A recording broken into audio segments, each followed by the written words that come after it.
a little chat about Galatians 4, 8 through 20. Paul says, formerly, when you did not know God, you were slaves to those who by nature are not gods. But now that you know God, or rather are known by God, how is it that you're turning back to the weak and miserable forces? Do you wish to be enslaved by them all over again? You're observing special days and months and seasons and years. I fear that somehow I've wasted my efforts on you. So, Harry, let me break it down a little bit. You didn't know God. Okay, there is a God who can be known, and you did not know him. Now you do know him. Or we could say you are known by him. So to be known by him and to know him is to be in relationship with him who is living and aware and real and powerful. But in the past, you were slaves to those who were by nature not gods. Well, what kind of gods are not gods? Well, they're the gods you create in your mind.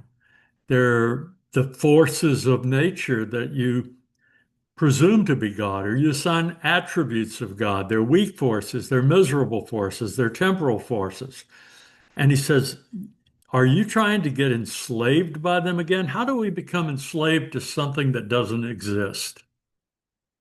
Something that is not a God? Well, the only power we give to those things in our lives is the power to obey them, the power to be enslaved by them. If we give them no power, they have no power. And yet, Paul says you're slipping back into the superstition. You're slipping back into thinking that you need to check off all the boxes. And I fear that I wasted my efforts in teaching grace. Now, there's more in the paragraphs about his personal relationship with them and how it was ongoing and how good they were to him. But now he's saying there are people that are coming, they're trying to lead you astray. He concludes this argument by saying, my dear children, for whom I am again in the pains of childbirth until Christ is formed in you. I wish I could come. I wish I could talk to you in person. I'm perplexed. I'm worried about you.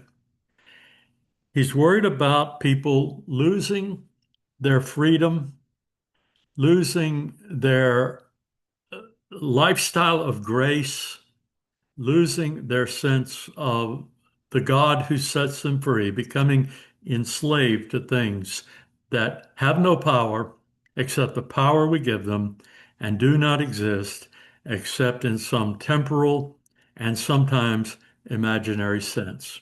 Let us be free. God has come to us in the person of Jesus to let us know that we are free. And if the Son sets you free, you're free indeed.